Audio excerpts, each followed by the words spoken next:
بەناوی خۆی بەخشندەی میهرەبان بینەران و بیسەرانی خۆشەویستی کەناڵی ئاسمانی پەیام لە هەرکوێیەگەن جوانترین سڵاوتان لێبێ و ئەم کاتەوە هەموو کاتێکتان باش خۆم بە خۆشحاڵ و بەختەوە دەزانم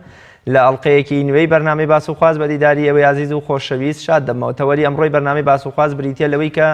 چۆن هەڵبژاردن بکرێتە پێوەر وەکو ئەمر بە چاکە و نەهی لە خراپە. ئیسلامی پیرۆز هەر لە سەرەتای هاتنیەوە وەکو کۆتا هەمین پەیامی خوایی یەکێک لە بنەما سەرەکیەکانی کارکردنی بریتیەوە لە ئەمر بە چاکە و نەهی لە خراپە. تەنانەت دەوەتا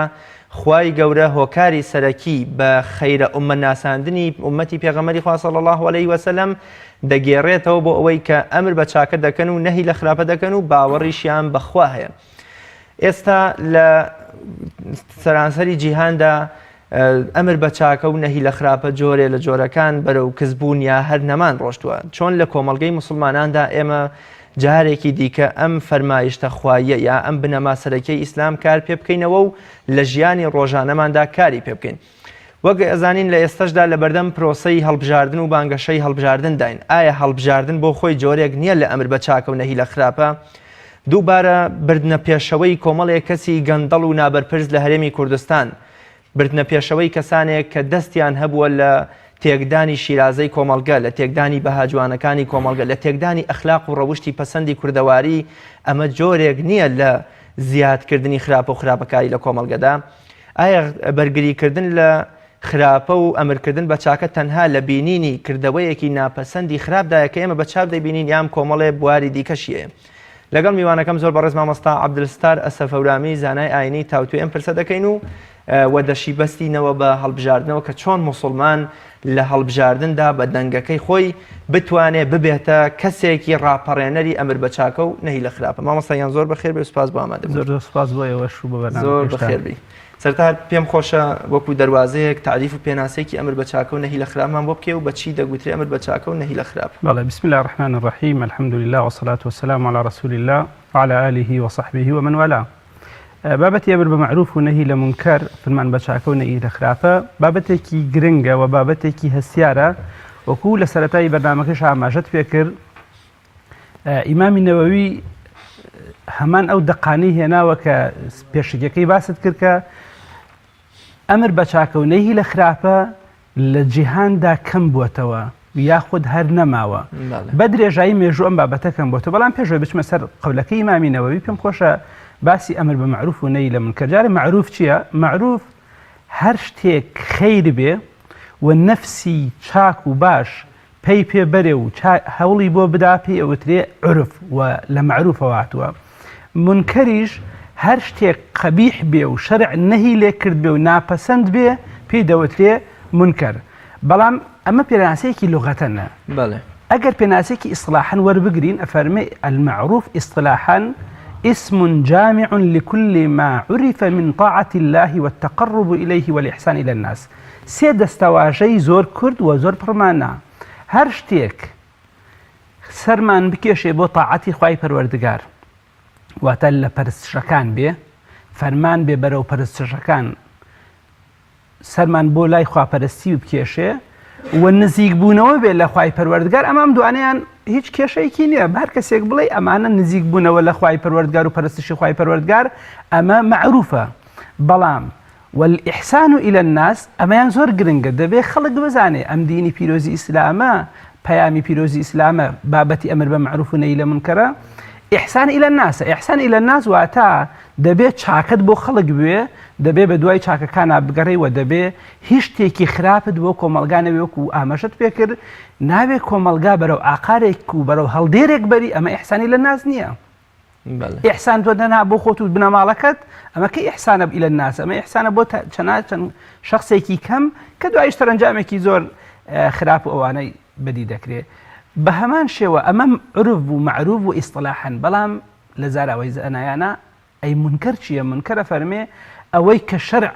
بە قەبیحی تەماشا کرد بێ و ئەوەی شەرع نەهی لێ کرد بێ پێوترێ منکەر. ئەگەر تەماشای قورئان بکەین 33 جار 13 جار لە قورئانە باسی هاتووە، 33 جار لە فەرمایشتەکانی پێغەمبەری خوا مباشر و غیر مباشر لە قورئان و لە سنەتی پێغەمبەری خوا صلی الله عليه وسلم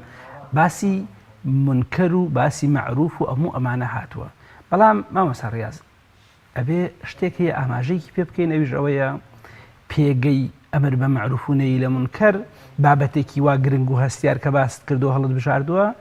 زاناکانە فەرمێ ئەرکانی شەشەم لە ئیسلامە ئەرکانەکانی ئیسلام پێنجن بەڵام زاناکانە فەرمن شەشیان بۆ حساب کردووە فەرمێ ئەمر بە معروف و نەهی لە منکەر ئەرکانی شەشەمی ئیسلامە پایەکانی هێندە گرنگە بۆچی تەماشای قورئان کە لە سوورەی تەوبە و لە چەند سوورەی عنکەبوت لە چەندین سوورەتی دیکە پێش نوێژ و زەکاتی هاتووە پێش ئیمانی هاتووە ئەمر بە چاکە و نەهی لە خراپە هەموو بیسەرێکی بەڕێز و بینەری بەڕێز ئەبێ ئەوە وەکو بڵێ تەماشایەکی وردکاریەکی باشی بۆ بکە بزانێ بۆچی لە قورئاندا ئەمر بە معروف و نەهی لە منکەر لە پێش ئیمانەوە هاتووە بۆچی لە پێش نوێژەوە هاتووە چونکە ئیسلام بریتێنە لە نوێژ و لە زەکات دانیا ڕۆژوکردن بەڵکو ئەمر بە معروف كنتم خەیڕە ئومەتین باشترین ئومەتێک ئەو ئومەتەن کە ئەمر بە چاکە و نەهی لە خراپە بکەن زۆر باش مامۆستا عەبدولستار کاتێک کە جەنابە دەفەرمووی ئەمر بە چاکە و نەهی لە منکەر لە پێش ئیمانی شەوات و ئێمە زۆر جار کۆمەڵێ بەرهەمی ڕۆحییان بە ئەخلاقیمان هەیە دەڵێن ئەمانە بەرهەم و زادەی ئیمانن ئیمان وا دەکا ئەم بە سیفەت و خەسڵەتە لە مرۆڤدا دروست بێ کەواتە ئەگەر لە پێش ئیمانەوە هاتبێ ئەمر بە چاکە و نەهی لە منکەر بۆنکە پاڵنەر و دروستکەرەکەی چییە کە ئیمان هێشتا لە دوای ئەمر بە چاکە و نەهی لە منکەر زۆر پرسیارێکی ورد و دقیقە و دەبێ وەڵامێکی ورد و دقیقیشی مەجالم بدەی بیدەمەوە وەڵامەکەی شەوەیە بەڕێزم بابەتی ئیمان بخرا ئەولاوە لە پێناسەی یەکەمە وتمان الئیحسان إلى الناس ئاین و ئاینزا و بابەتی ئیمانی بخرا ئەولاوە خۆ بابەتی مرۆڤبوون و بابەتی ئینسانیەت ویژدان ئەمانە لە ناخی ئینسانە دەبێ هەبن پێش ئیمانیش دەبێ ئەگەر تۆ هەڵگر و زادەی ئاین و ئیمانێک نەبیت دەبێ ویژدان و چاکەکاری و ئیحسان بەرامبەر بە خەڵکی هەدبێ کەواتە پێش ئیمانیش دەبێ ئینسان ئەمر بە چاکەکە بۆ نمونە ئەگەر ئەمر بە چاکردنەکەی دەوروبەرەکەت خەڵکانێک بەرەو ئاقارێکی خراپ و بێدینی و خراپەکاری و بابەتی دینیش نابێت بەرامبەر هەڵوەشانەوە و قیران و خراپەکاری و نەهامەتی و کوشتن و قەتڵ و خراپەکاریان بەرێ ئیمانیش نەبێ خۆ تۆ بێ ویژدان پاڵت پێوە بنێ کە ڕێگربی لەم بابەتە ڕێگربی لەم بابەتە بابەتی ئەمر بە معروف و نەهی لە منکەر تەنها ئیمان نایبەستێتەوە بەڵکو پێش ئیمانیش خوا داوای لێکردوین فەرمانی پێکردوین کە ئەوێ ئیمان بە خوای پەروەردگار کە دێنین دەبێ ئێمە پێشتر وەکو لە ئاماژەم پێکە لە سوورەی تەوبە باسی ئەمر بە معروف و نەهی لە منکەرە زۆر باشە کەواتە با بچینە خزمەتی ئەو ئاەت و فەرمودە پیرۆزانەی کە ئاماژە بەم لایەنە گرنگ و بوارە گرنگەی ئیسلامی پیرۆز دەدەن کە پێویستە موسڵمانان یان بۆ مرۆڤەکان بەردەوام کاری پێ بکەن بەڵێ جارێ لە سوورەی تەوبە والمؤمنون والمؤمنات بعضهم أولياء بعض يأمرون بالمعروف وينهون عن المنكر ئیمانداران ئەبێ پشتی یەکتر بگرن بەداخەوە ئەمڕۆ بەهۆی کاڵفامی خۆمانەوە و بەهۆی زیرەکی دژمنەکانمانەوە موسڵمانان ئەولیا یەکتر نین پشت و پەنای یەکتر نین پشتگیری یەکتر نین بەڵکو بەربوونەتە گیانی یەکتر خزمەتکردنە بە خەیری خۆیان ئەبێ موسڵمانان پشت و پەنا و پاڵپشتی یەکتر بن ئەو کاتە یەئمرون بالمعروف وینهون عن المنکر سەرەتای جیلی یەکەم لە سەدری ئیسلامە ئابەم شێوازە ئاەتەکانیان جێبەجێ کرد بۆ خۆت بینی لە مێژوویت ئیسلامی کە تەماشای کتێبەکانەکەی دەبینی بە چاوی خۆ دەبینی کە مێژووی ئیسلامی چەند سەروەری تایە و چەند سەرکەوتن و نەسری تایە لەبیرم نەچێ لە بابەتی الأمر بالمعروف والنهي عن المنكر یەکێک لە دەرهاویشتەکانی نەسرە هاوڵانی پێغەمبەری خوا و شوێن کەوتەی هاوڵانیش بەهۆی ئەمر بە معروف و نەهی لە منکەریانەوە نەسریان دەستکەوت کە پەیامی پیرۆزی ئیسلامیان کەیاندا شەق و غەرب کەواتە ئەمە یەکێک لە ئاەتەکان یەکێک لە ئاەتەکان کە پێچەوانەیەتی بەداخەوە مسلمانان ئەوەی کە ئەهلی ئیمانە و ئەهلی التیزامە و ئەهلی قیبلەشە خۆی بە ئیماندار دەزانێت دەبێ ئاگای لێبێ ئاەتی یەکەم والمؤمنون والمؤمنات بعضهم أولياء بعض ئەمە بۆ ئیماندارانە عەکسەکەی ئەهلی فەساد و فاجر و منافقەکان خوای پەروەردگار چیان لەبارەوە ئەفەرمێ المنافقون والمنافقات بعضهم أولياء بعض يأمرون بالمنكر دەبێ خەڵک بترسێ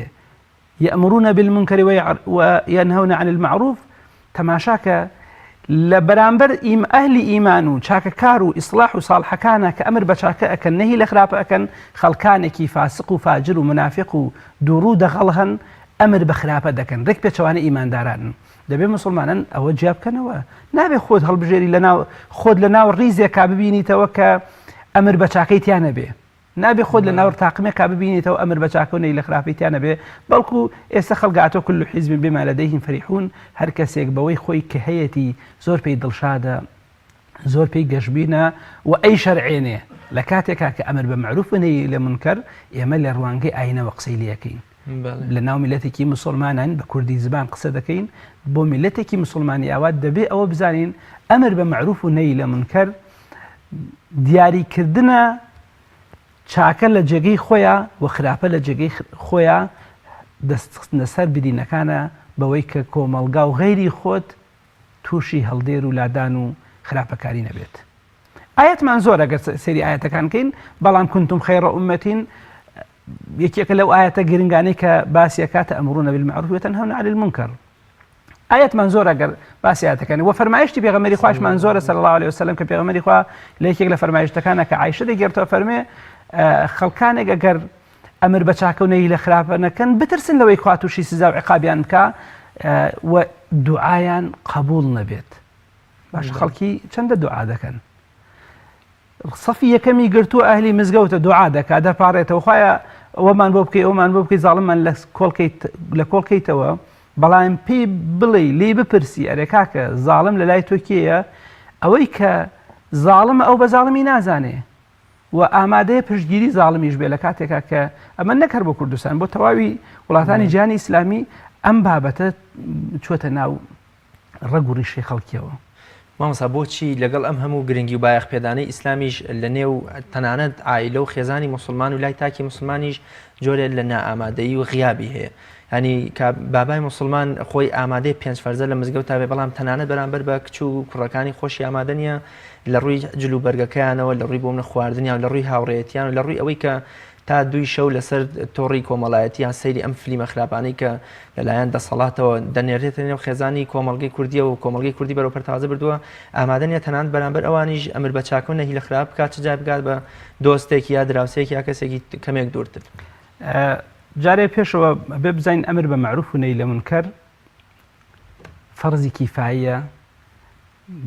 ئەبێ کۆمەڵێک لە مسلمانان پێی هەستن ئەمە ئیشی تەنها زاناکان نییە بەڵکو ئیشی هەر کەسێکە لەم بابەتە کە ئیشەڵا لە بەرنامەکە بە ئاماژەی پێەکەم هەر کەسێک لە شارەزایەکی تیا بێ بەڵام مامۆستای بەڕێزم نمونەیەکەر بۆ نمونەیەکی واقعی کە بەسەر خۆمە هاتووە جارێکیان لە یەکێک لە مزگەوتەکانە کە مەلایەتیم تیا کرد بەسەری ڕوو چوومە ناو مزگەوتەکەەوە بە کراسێکەوەش سەرم ڕوود بوو چون ئەند سپلێت و شتەکانم چاکرد گەرم بوو بە حازریان کەم خەڵک فێنکی بێتەوە پیاوی گوتی ماوە ئەرێ بە پیاوی کارێ ئەم کابرایە کێ دەستکارێم سپلێتانەکە ئەوتی کورەوە مەلایە مەلا مامۆساکەیە هەر کە منی ناسان بەوکەوە مامۆسایوتی مامۆسا بۆچی بەسەری ڕوود هاتیتە مزگەوت مامۆسا بەسەری ڕوواتێ گەێنراوە مامۆسا بەسەری ڕوود بچێتە مزگەوت تاوان و کوفرە لە وەڵامدا من قسەم لە جێگەی خۆیان یەکێک لەو شتانێک کە حەزم لێتی لە جێگەی خۆیان قسەی خۆم بکەم وتم حاجی کچەکاندان بەسەری ڕوو دەچن بۆ بازار بە پانتۆڵ و شانتۆڵ و سرێجەوە چن بۆ بازار زۆر زۆر طبیعیە بەلاتانەوە بەڵام مەلا بەسەری ڕوود بێتە ناو مزگەوت طبیعی نییە و تاوانێکی گەورەی کردووە دەبێت داوای لێ بردم بکە مامۆسای بەڕێزم بابەتی گەوجاندن و خەڵەتاندنی خەڵک و تووشی ئینحرافکردنی خەڵکی ئەوانەی کە هەستاون بەم ئیشە دەبێت لە ناو میلەتێکی مسلماندا هەندێک جار باسی ئاین بکەن باسی ئازادی بکەن بەرگێک بکەنە بەریان کە بەرگە گورگاویەکەیان لێ بشارێتەوە بەرگی مەڕ بێ بۆی خەڵک قەنەعەتی ببێ وای لێ هاتووەکو تۆ فەرمی حاجیەک کە ئەهلی مزگەوتە و کەسێکی کە ئەهلی مزگەوتە دێتە لە مزگەوتە پێ نوێژەکانی زۆربەیان لە مزگەوتە ئەنجامەدا بەڵام مەسەلەی ئەمر بە معروف تەبەن لە مەسەلەی ئەمر بە معروف عەرزم کردی باسی فەرزی کیفایە بەڵام بۆ خێزانەکان تاکی خۆیان تۆ ناتوانانی بێت لە ماڵەکەی منە باسی ئەمر بە معروف بکەی باسی کچەکەم بکەیت و کوڕەکەم بکەیت و خێزانەکەم بکەی ئەمانە ئەو کاتە واجبە ئەمر بە معروف و نەهی عن المنکەر ببێتە فەرزی عین لەسەر تاکەکانی خۆیان لەناو کۆمەلگاکەی خۆیانە لەناو خێزانەکەی خۆیانە کەواتە هەر کەسێک لە ماڵەکەی خۆیان دەبێت بە فەرزی کیفایە تەماشای نەکا بە فەرزی عین تەماشایکە بۆی جێبەجێکە. بابەتێکی ئاوایە کە دەبێ خەڵک هۆشیار بکرێتەوە، خۆشیار بکرێتەوە ئەمر بە معروف و نەهی لە منکەر ئیشی تاکە تاکەی کۆمەلگای مسلمانانە بە چەند شەرت و مەرجێکێک لەو شەرت و مەرجانە دەبێ ئەم قسە نەکات وەڵام من خۆم گوناهم زۆرە ناتوان بە خەڵک بڵێم گوناه مەکە. ئەمر بە معروف لە خۆمەوە دەست پێ یەکەم کە نوقسانیم زۆرە پاشان بۆ دەوروبەرەکەیشم بۆ دیگەرانی دەست پێ یەکەم ئەمە ئەمر بە معروف بێ خەڵک ئەم قسە ساردی نەکاتەوە. دووەمیان ئەمر بە معروف بێ باشترین ڕێگە هەڵبژێرین بۆ ئەوەی ئەنجامەکەی بێتە دی، باشترین ڕێگە هەڵبژێرین بۆی نەتیجەی هەبێ وەکۆڵێ لە پێناو خراپەیەکی بچووکە خراپەی نابێ مەفسەدەی گەورەتر بێنی ئەبێ ڕێگەیەک هەڵبژێری مەفسەدەکەی کەمتر بێ و جێگەی خۆی گرت بێ. لە هەمان شێوە لە هەمان بابەتە بابەتی نیەت بوون زۆر گرنگە. ڕاستە نیەت هەر کەسێ بۆەوە ئەمر بە معروف کا و نەهی لە منکەرکا بۆی گەورە بێ پێ تێبگا لە ناو خەڵکا و ناو دەرکا بەرهەمدار نییە یا غەرەزێکی شخصی یا غەرەزێک بێ تۆڵەکردنەوە بێ نابێ ئەبێ خالصەن مخلیصەن بۆ خوا بێ نیەتەکەی لە ئەمر بە معروف و نەهی لە منکەرە. ئەم ئەمر بە معروف و نەهی لە منکەرە ئەو کاتە ئێمە تەماشای مێژوو ئەەکەین، تەماشای قورئان دەکەین، مەبەست مێژووی ئیسلامیە و تەماشای قورئان و فەرمایشتی پێغەمبەری خوا ئەکەین صلی الله علیه وسلم. یەکێک لە ئەسبابەکانی لێ خۆشبوونی خوای پەروەردگار لە گوناهی بەندە بریتێ لە ئەمر بە معروف و نەهی لە منکەر واتە یەکێک لە کەفارەتی گوناه. پاشان ئەمە ئیشی پێغەمبەرانە خەڵک بە کەمی نەزانێت گەنجێکی خوێندەواری وەکو بەڕێزت کە توانە و تاقەیەکی باشەیە و نەزانێ هەر دەبێ مێزەر بەسەر ئەمر بە معروف بکە و نەهی لە منکەر تۆ لەوەکە زۆر توانە و تاقەت زیاتر بێ دەبێ ئەمر بە معروف و نەهی لە منکەر کەناڵی زۆرە. کەناڵی ئەمر بە معروف و نەهی لە منکەر تەنها مزگەوت نییە، تەنها تەکیە و خانەخان نییە، بەڵکو لە تەواوی ڕێگاکانەوە دەتوانیت و ئەمر بە معروف و نەهی لە منکەر بکەی. پاشان ئەمە سیفاتی ئیماندارانە. والمؤمنون والمؤمنات بعضهم أولياء بعض يأمرون بالمعروف وينهون عن المنكر. كواتر كسي خوي بإيمان دار دزاني دبي أم صفتي لخوي دانا ماليه صفتي أمر بمعروف لمنكر صفتي إيمان دارانا شون خوا خطابك لقرآن باسا كافر مي يا أيها الذين آمنوا خطابك لقل إيمان دارانا وبس كي خوي بإيمان دار زاني خوا لقل أبيتي لقل غير إيمان داراني نية ما دام بإيمان دسي فكرت أمر بمعروف ونهي لمنكر صفاتي إيمان دارانا وأسبابی نەسڵی شەمامۆسای بەڕێزم. زۆر باش ماوەستا بچین لای بوارەکانی ئەمر بە چاکە و نەهی لە خراپە. ئایا ئەمر بە چاکە و نەهی لە خراپە تەنها بینینی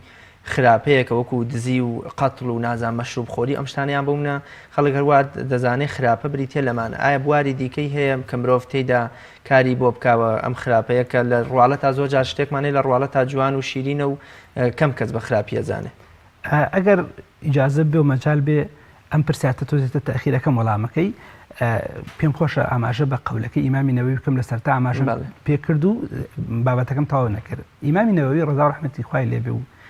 خوای پەروەردگار ئەمسالی زیاد کە لەناو ئومەتی ئیسلامیە ئەفەرمێ اعلم أن الأمر بالمعروف والنهي عن المنكر قد ضيع أكثره في أزمان متطاولة ولم يبق في هذه الأزمان إلا رسوم قليلة جدا وهو باب عظيم به قوام الأمر وملاكه وإذا كثر الخبث عم العقاب به الصالح والطالح. دەستەوە شەڕ بدەم بە گوێی بینەر و بیسەری پەیاما. ئەمر بە معروف و نەهی لە منکەر بابێکی گرنگە لە ئیسلامە و لە شەرعی پاکی پیرۆزی ئیسلامە بابەتێکی گرنگە و بابێکی زۆر گرنگە. هەر کۆمەلگایەک وازی لێ بهێنن واز لە ئەمر بە چاکە و نەهی لە خراپە بێنن کاتێک کە تووشی هەڵەیەک دەبن سزایەک یا دەرەنجامێکی خراپی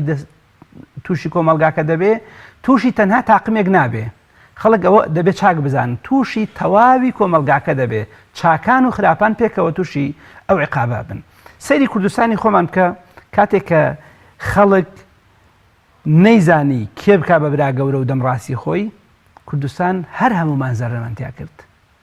قومي صالح تماشاك وكان في المدينة 9 رهط يفسدون في الأرض. چەند کەسێک دوو کەس بوون وشترەکەیان کوشت دوو کەس بوون دوای بوون بە 9 کەس لەگەڵ حوتەکەی دیکە ئەم پیلانەیان داڕشت. خوا عقاب دەنێرێ کێ تووشە بێ قومەکەی صالح هەمویان توش دەبن. بۆچی توش دەبن؟ طبعا لە تەفسیری ابن کەسیرا زۆر بە جوانی ئەم بابەتەی باس کردووە پێش ئەوەی وشترەکە بکوژن ئەو دوو کەسی کە پیلانەکەیان داڕشت و بوون بە 9 کەس ئەو پیلانەیان جێبەجێ بکەن ماڵ بە ماڵ گەڕان پرسیان بە خەڵکی کرد حتا ژن لە ناو پەچە و ئابا و جلوبەرگەکەی خۆیان پرسیان بەویش کرد وەکو ئیمڕۆ پێڵێن ڕیفراندۆم ڕاپرسیان کرد بە خەڵک ئەرە پێت خۆش وشترەکەی ساڵح بکوژین عەلەیهی سەڵات وەسەلام زۆربەی خەڵکی یا ڕازی بوو یا بێدەنگ بوو خوا کە عقوبەی نارد ئەوانەی کە کوشتیان ئەوانش کە ڕازی بوون ئەوانش کە بێدەنگیشیان هەڵبژار وەکو یەک عقوبە دران پرسیارەکەت لەسەر مەسەلەی ڕێگاکانی ئەمر بە مەعروف و نەهی لە منکەر خەڵک وا دەزانێ هەر تەنها زینا و قەتڵ و عەرەق ئەمە ڕێگای منکەرە دەستی هەر کەسێک بگریوی خەیتە پێشی خۆت خوانە ناز بێ ئەمە هەر منکەرت پێشخستووە دەستی هەر کەسێ بگری ڕەشایی هەر کەسێک زیادکەی هەر منکەرت کردووە و موسڵمانان سەر بخەی خۆشت بوێن چاکبی لەگەڵیانە هاوکاریان بی دەستباریان بگری پشت و پەنایان بی ئەمە ئەمر بە مەعروفت کردووە و خەڵکیش هەن بدەی بۆ ڕێگای ڕاست بە هەموو ڕێگاکانیەوە بە هەموو شێوازەکانیانەوە ئەمە هەموو ئەمر بە مەعروف و نەهی لە منکەرە ئەوەی ئیمڕۆ دەیبینی لە کوردستانی ئێمە دەبینی وای لێ هاتووە ئەوەی کە خیانەتەکە بۆتە ئەهلی ئەمانەت پارێزی وەکو فەرمودەکەی پێغەمبەری خوا صلی الله علیه و سلم کە نزیک بوونەوەی قیامەت دەکێ لە نیشانەکانی ئەوەیە خەڵکی قۆڵبڕ و ساختەچی بوونەتە ئەمینداری خەڵکی وەکو ئەوەی کە گۆشت بدەیتە دەستی گورگ و پشیلە چەڵتوک بدەیتە دەستی یەکانە و نازانم ئەمانەی کە یەکی لە شاعیرەکان تەشبیهێکی زۆر جوانی کردووە کە تۆ وا بزانی چاکت کردووە چەڵتوکی 1 ساڵ و مەرەزە 1 ساڵت لەسەر خەرمانێک بەجێ بێڵی شەو حرەسی نەبی هەر ئێوارە لە ناویان بردووە ئەمر بە مەعروف و نەهی لە منکەر دەبێ خەڵکەوە بزانێ یەک ڕێگەی نییە لە ماڵەوە دەست پێ تا کۆتا پۆست و پلە لە هەموو بجومگەکانی ژیان ئەمر بە مەعروف و نەهی لە منکەر هەیە بەڵام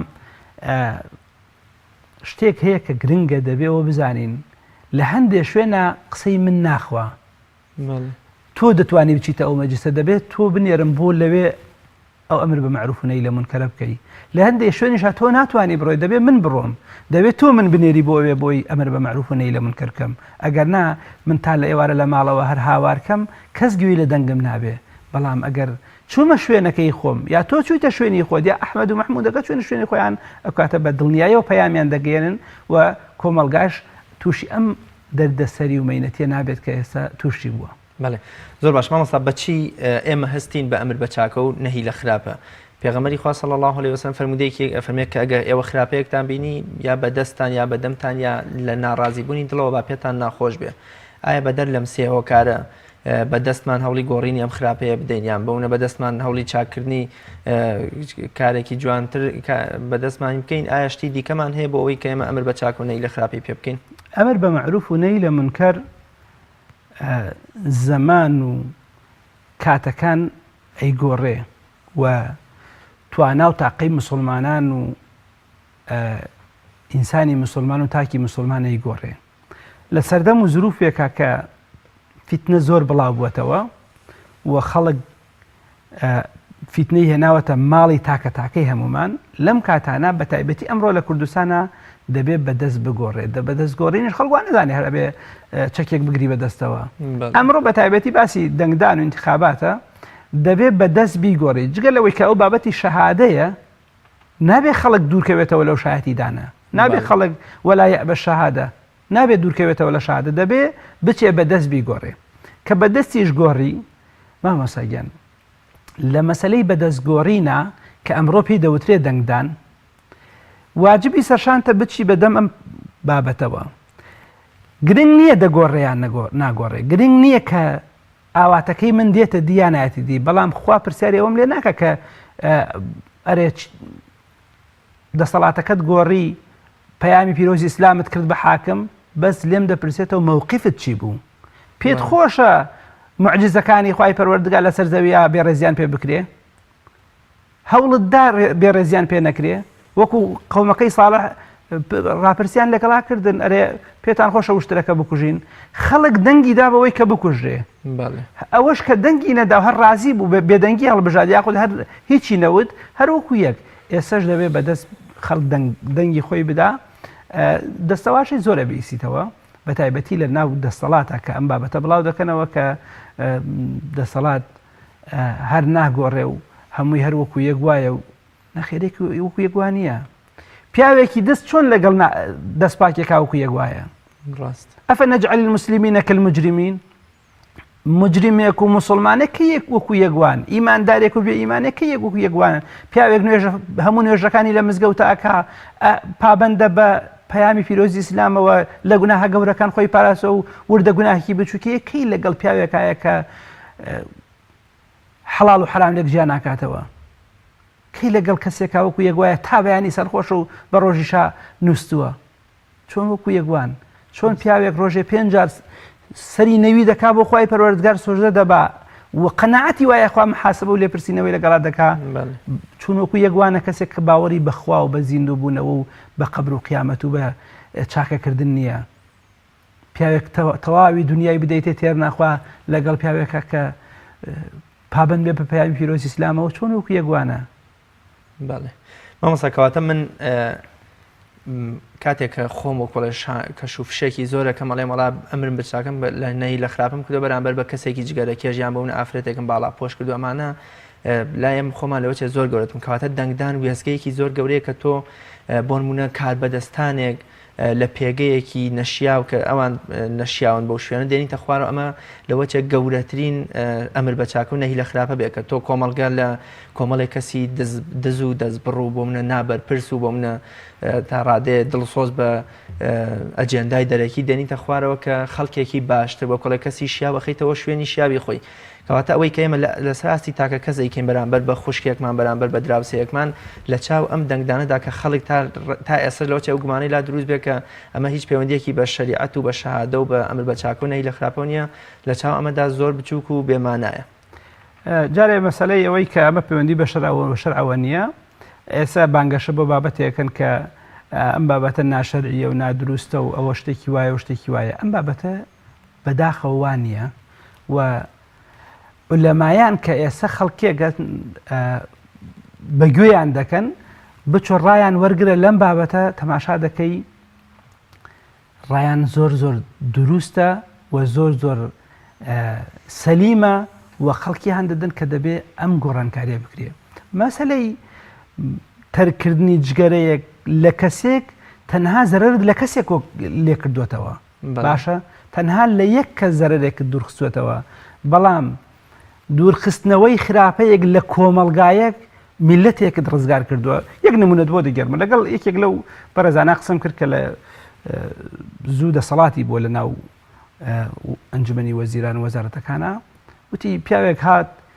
پرۆژەی قوتابخانەیەکی پێبوو قوتابخانەیەک دەبێ دواناوەندی کە دەبێت تێکەڵاو بکرێت و زۆر خراپیش بەنامی بۆ داڕشتبوو کە دەبێت بۆ شەوازە بکرێتەوە سەدانی وەکو من و تۆ هاوارمان بکردایە بمانوتایە نابێ قوتابخانەی تێکڵاوی وا بکرێت و ئێستا لە ئەوروپاش ئێوە کە تەپڵ بۆ بە ئەوێ لێدەن و بە شمشاڵی ئەوان هەڵدەپەڕن ئەوانیش قوتابخانە جیاکەنەوە پرۆسەی خوێندن بەو شێوازە سەرکەوتوو نابێ دەڵێ لەوێ داکۆکی دەکرد دەبێ هەر اختیلاات و قوتابخانەی دروستکەمەوە کە تێکەڵاوی بێ دەڵێ من لەوێ لە ئەنجومەنی وەزیران وتم ئەم بابەت نابێ ئەنجام بدرێ و ئەنجام بدرێ مامۆسایانی ئاینی لێ ئاگادارەکەینەوە کە لە تەواوی کوردستان لەسەر لە جمعەکانە باسیکەن بۆیە دەڵێ بەم دەستەواژەیە ڕامگرت نەمێژدەم قوتابخانە تێکەڵاوی بکرێتەوە پیاوێکی دەستپاکی ئەمین دەنێریتە شوێنێک لەوێ دەتوانێت قسە بکات لەوێ دەتوانێت بابەتی سوو لەسەر کۆمەلگاکە لابا کە کۆمەلگایان تووشی سوو حرام خۆری کردووە بابەت قەرزاریان لەسەر ئەم میلەتە هێناوە میلەتێکیان والێ کردو ئێستاش 20 ساڵێکی ژێمە قەرز بدەینەوە ئەی باشە ئێمە دیارە نەوتمان کردەوە خۆ نەوتمان نەفرۆشتووە ئەگەر ئەم قیاسانە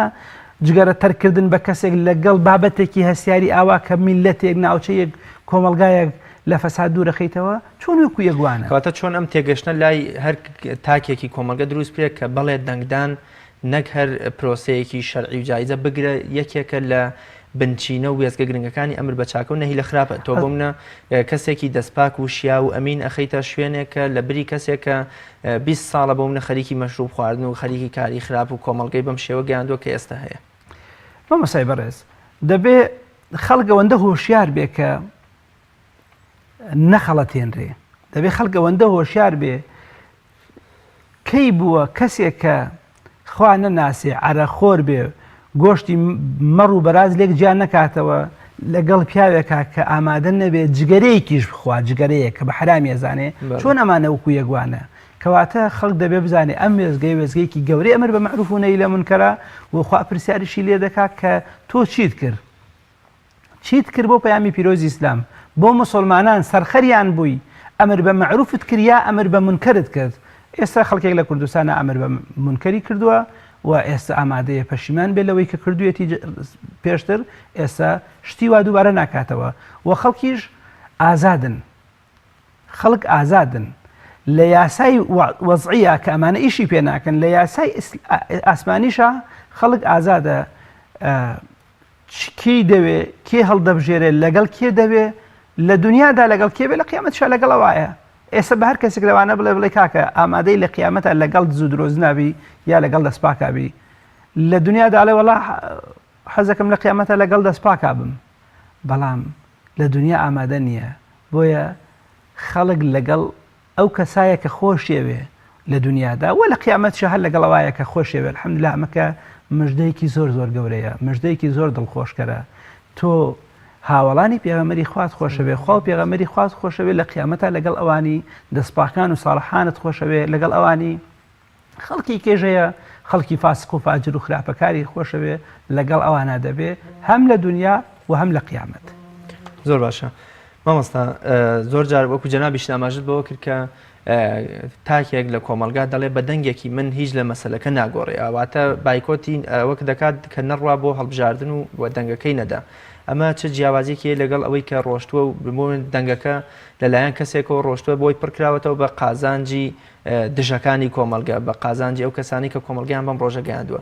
نەڕۆشتن بۆ دەنگدان یان بەونە بەشداری نەکردن لە پرۆسەکە تا چەند ڕاکردنە لە ئەمر بە چاکە و نەی لە خراپە. من پەیامم بۆ هەموو کەس ئەوەیە ئێمە ئەوەی لەسەرمانە دەنگێکە بیدەین بۆ هەر کەسێک کە دەمانەوێ، هەر کەسێک خۆشمان دەوێت، هەر کەسێک قەناعەتمان پێێتی خەڵک بچێ دەنگی خۆی بدا. ئەوەی واجبی سەرشانی خۆیەتی جێبەجێ بکە. ئەم دەستەواژانەی ساردکردنەوەی خەڵکی و بایکۆتکردنی خەڵکی هەمان ئەو دەستەڵاتەیە کە پێشتر خەڵکی بەم دەردە بردووە، ئەوانش دەیانەوێت دیسان جارێکە وا بکەن لە خەڵکی خەڵک دوورکەوێتەوە لەم بابەتە. بۆیە ئەگەر خەڵک دەیەوێت ئەمر بە مەعروف بکە، ئێستا لەوە خەڵکانی دانیشتبن کە نەیار بن بم بەرنامە یا بەم وتانێ دەستەواژانەیە ئەمە بڵێن جا بۆ بەرگی ئاینی پێ ئەکەن بەبەرا، بەرگی ئاینیشی مەکە بەبەرا، بەرگێکی ئینسانی بکە بەرا. خەڵک دینیشی نییە لە ئەوروپا دزی ناوێت، درۆزنیشی ناوێ. ڕاستە. ئەی تۆی مسلمان چۆن نوێژەکەیت و دز و درۆزنەکەی بە براگەورەی خۆت؟ چۆن خەڵکە لە بژێری کە خوا ناناسی، تۆ خۆ خوا ناسی، تۆ حەجت کردووە، ماڵی خوات بینیوە، عەمرەت کردووە، زەکات دەدەیت، ڕۆژوەگری مانگی ڕەمەزان 30 ڕۆژ بە ڕۆژوو دەبی، خۆت برسی دەکەی، تەراویح دەکەی، بە ماڵ و مناڵ دەڵێ خۆتان داپۆشن، ئیسلام بەکەڵێت، هاوار لە خوا دەکەی بە تەمەی شەفاعەتی پێغەمبەری خوای. ئەی چۆن ڕاست و دروستیان بابەتە لێک جا ناکەیتەوە. بۆیە دەبێ خەڵک ئەوە بزانێ بابەتێکی گرنگە. هەر کەسێکیەوێ من بابەتەکە ئەوەندە تەسک نەکەمەوە کە هەر دەبێ فڵان کەس بێ، نه، هەر کەسێوێ بچێت لێکەم لە دنیادا پەیامەکەی خۆی گەیاندووە و ئیقامە حوجەی خۆشی کردووە، پاشانیش دوای چی ئەگوزەرێ و چی ڕوئەدا ئەو بابەتێکی دیکەیە. خەڵک باخەڵ نەترسێنن و خەڵک بێتاقەت و مەیوز نەکەن، بچن دەنگی خۆتان بدەن بە هەر کەسێک دەتانەوێت لە قیامەتە خوایەگیان. تۆش ئاگاداری و شاهێدی بەسەرمانەوە کە ئێمە ئەوەی لەسەرمان بوو دەنگێک بوو، ئەوەی لەسەرمان بوو حرەکەیەک بوو، ئیتر بەرەکەتەکەی عایدی خوای پەروەردگارە و لە زاهیرەنیش لە دەستوری کوردستانە و لە ناو ساحەی کوردستانە ئەهلی ئیسلام و مسلمانان توانیانە جێگەیان دیار بێ. لە هەر شوێنێکە هەبن نمونەی دەستپاکین، لە هەر شوێنێکە هەبن ئەمریان بە چاکە کردووە، هیچمان نەکردبێ لە دەستورە نووسیمانە نابێ یاسایەک دەربکرێت دژی ئاینی پیرۆزی ئیسلام بێ ئیسلام سەرچاوەی سەرەکی یاسادانانە یا یەکێکە لە سەرچاوە سەرەکیانی یاسادانان کەواتە هیچمان نەکرد بێ ناسنامەی مسلمان بوونی ئەم میلەتەمان نەسڕیوەتەوە کە خەڵک هەم ژیانی دنیایان هەڕاج کردین و تاوان فرۆشیان کرد و دەیانەوەی قیامەتیشمان بفرۆشن و وامان لێ بکەن کە نەمان پەرژێتە سەر سەرخوراندنی خۆمان. بەڵێ مامۆستایان بوونی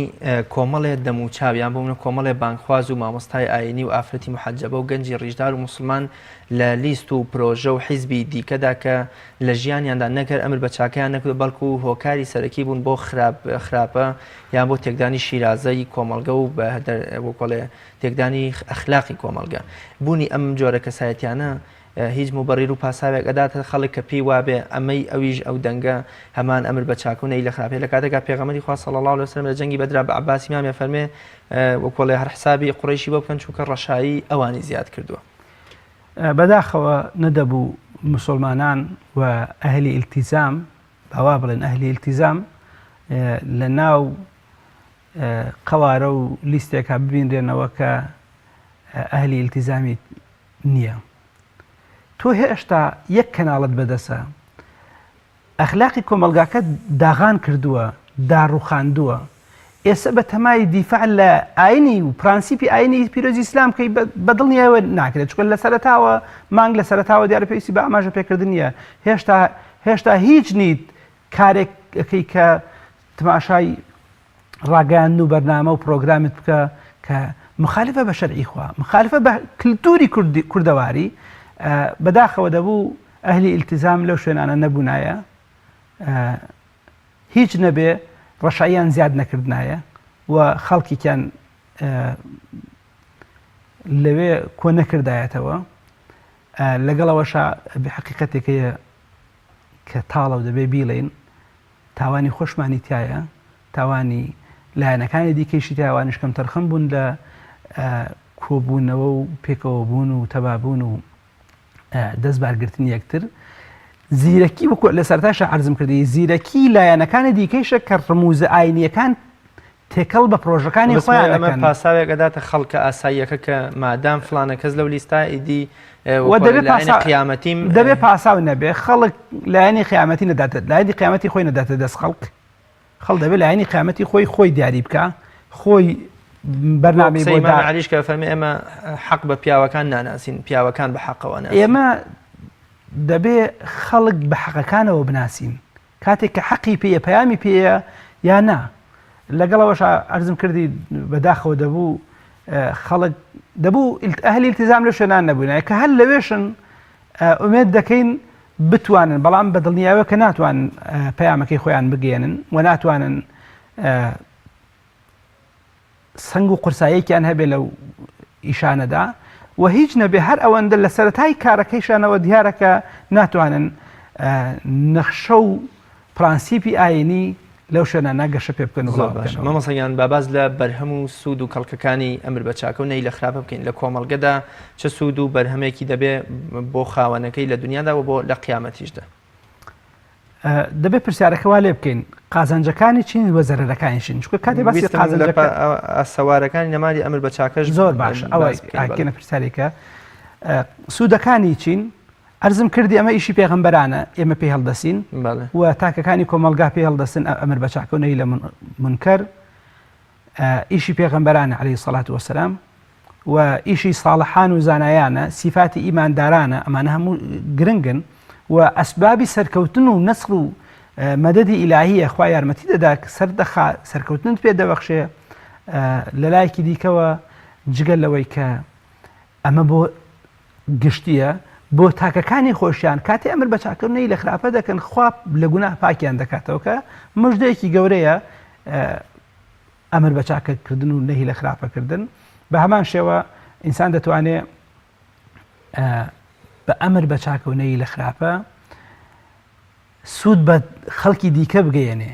واتە کۆمەلگا بەرەو کۆمەلگایەکی ئارام و بەختەوەر و سەعادەت کە دڵخۆش بن بە دەوروبەرەکەیان دڵخۆش بن بە دەسەڵاتەکەیان دڵخۆش بن بە سێبەری دەسەڵاتەکەیان ئەمر بە معروف و نەهی لە منکەر یعنی ئەم خاڵەیان تەنها ئەم خاڵە باسکەی کافیە بۆ خەڵک لێت تێبگا کە دەبێت کۆمەلگا بەرەو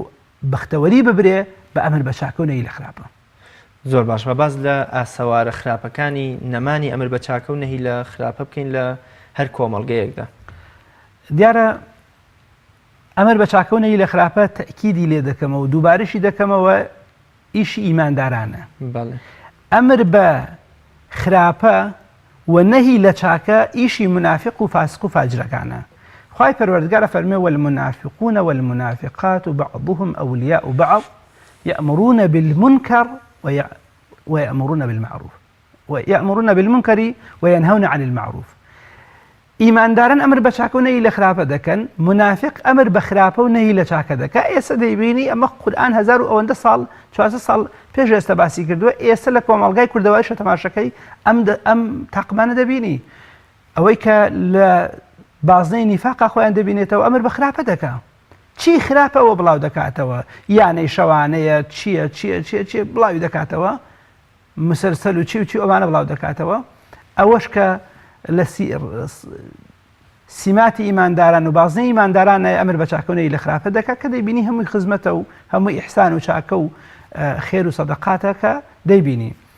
خراپەکانی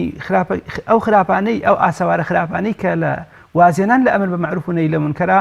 یەکەم وقوع الهلاك، تیاچوونی تایە. واتقوا فتنة لا تصيبن الذين ظلموا منكم خاصة. کاتێک کە خەڵک خراپە کۆمەڵی خەڵک خراپە ئەکەن، کۆمەڵی خەڵکی لێ بێدەنگە بن و بوو قەومەکەی ساڵح، خەڵکوان نەزانێت تەنها ئەم 6 کەسە تووشی خراپە بن و خراپیان کردو تووشی سزا دەبن تیا دەچن. ئەو بابەتی کەشتێک کە زۆر مامۆسایانی ئاینی باسییان کردووە، کەشتێکی دوو قات 5-6 کەس لە خوارەوە بن و 50 کەسیش لە سەرەوە بن. ئەو 5-6 کەسی خوارەوە دەستکەن کونتێکردنی ئەم کەشتیە کێ غرقە بێ؟ هەردوو تاقمەکە غرق دەبن قاتی سەر و خوار، کەشتێکە بە یەکجاری غرق دەبێ ئەم کۆمەڵە زۆرەی سەرەوە بێن دەستی ئەوانەی خوارەوە بگرن، بەخۆشی بێ بە ناخۆشی بێ دەستیان بگرن پێیان بڵێن کونی تێ ناکەن، ڕێگە نادێن کونی تێ بکەن، ڕێگە نادەن کۆمەلگا بەرە و تیاچون بەرن، بۆیە هەمووان غرق دەبین دەبێت دەستی بگرن. ئەمە یەکێک لە ئاسەوارە خراپەکانی. ئاسەوارێک دیکەی خراپی ئەوەیە کە دوعا قبول نابێ، وەکو لە فەرمایشتی پێغەمبەری خوا داهاتوە صلی الله عليه وسلم. خەڵکی ئەگەر واز لە ئەمر بە معروف و نەهی لە منکەر بێنن تووشی عیقاب دەبن. ئەمە خاڵی یەکەمیان دوعاکانن ئیستیجابەی نابێت و وەڵامیان نادرێتەوە، وەڵامیان وەرناگیرێ. چکو مەگەر کۆمەلگا بەرەو خراپە برا، ئەمر بە معروف و نەهی لە منکەر نەکرا، خەڵک تووشی حرامخۆری و سوخۆری ئەکرێ، خەڵکیش تووشی حرام و سوخۆری بوو دوعای قبول نابێ. ئێستا لە کوردستانە دەیبینین، لە وڵاتی خۆمانە دەیبینین کە خەڵک مبتلا بوو بەم دەردەوە لە وازێنان لە ئەمر بە معروف و نەهی لە منکەر. الحەمدوللا لە عینێکی شێوە کە گەشتبین بین، الحەمدوللا تاکەکانی کۆمەلگا زۆر سەرکەوتون، الحەمدوللا مزگەوتەکان دەوری باشیان بینیوە، کەناڵ و شوێنەکان دەوری باشیان بینیوە، مامۆسایانی ئاینی هەموو تاقم و توێژێک دەوری باشی بین. و یەکێکی دیکە لە ئاسەواری خراپی ئەمر بە معروف و نەهی لە منکەر نەکردن زاڵبوونی خەڵکی فاسق و فاجر و کافر و بێدینەکانە بەسەر کۆمەڵگەی مسلماناندا. هەر کاتێک مسلمانان وازیان لە ئەمر بە معروف و نەهی لە منکەر هێرا، خەڵکی خراپەکار دەبنە براگەورە و دەستەڕاست و دەمڕاست و پێشەنگیان. ئەمەش موسیبەتێکە لەو موسیبەتانەی کە دوایی بە سەدان بار بە سەدان قات دەبێ باجەکەی بدەن. خاڵێکی دیکە لە واسێنان لە ئەمر بە معروف و نەهی لە منکەر جەهل و نەفامی و نەزانی و نەشارەزایی بڵاو دەبێتەوە لە ناو کۆمەلگایەکە کە ئەسڵ وایە علم و معریفەت پێشەنگیان بێ، دەست بە علم و زانست و زانیاریەوە بگرن، بەڵام ئەگەر وازیان لەو بابەتەیەنا جەهل و نەفامی بڵاو دەبێتەوە کە دەبینی کەس لەوە تێ ناگا کە ئەو پەیامەی کە هاتووە بۆ من دەبێ من پەیامی خۆم بگەێنم لە بابەتەکەی خۆما. گۆڕانکاری لەسەر من واجب نییە، بەڵام هەوڵدان بۆی واجبە. واتە نەتیجەکەی چی دەبێ یاخود نەتیجەکەی بندەی بینم یان نەبینم گرنگ نییە. گرنگەوەیە کە ئێمە هەوڵی خۆمان بدەین تا چەندە سەرکەوتوە بینیان نابین ئەویان لە دەسەڵاتی ئێمەدانە. ئەوسەیان زۆر سپاس دەکەم و کاتی بەرنامەکەم تەواو بوو. خۆی گەورە پاداشتی بەخێر بدات. زۆر سپاس بۆ ئێوەش سەرکەوتوو بن و سەرفراز ئینشاءڵڵا. بینەرانی بەڕێز و خۆشەویست، سپاس بۆ ئێوەی عەزیزیش. تا بە یەکگەشتنەوەکی تر بەخوای گەورە میهرەبانتان دەسپێرم. خواتان لەگەڵ.